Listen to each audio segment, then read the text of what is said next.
Hey guys, in this video I will show you how to activate your Cash app CashCard.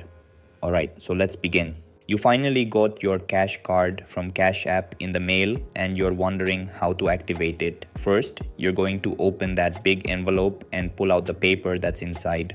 You'll find your CashCard inside the paper.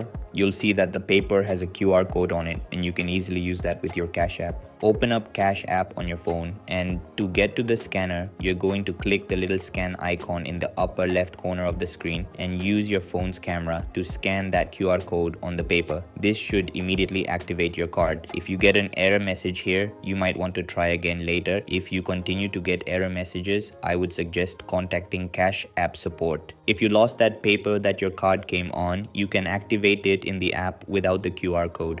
To do this, go to the Money tab, then select the card at the top of the screen. After that, select Activate and then select Activate without QR code if you're in the app. Now, enter the 3-digit CVV located on the back of your physical card AD, then follow the prompt, and that's it.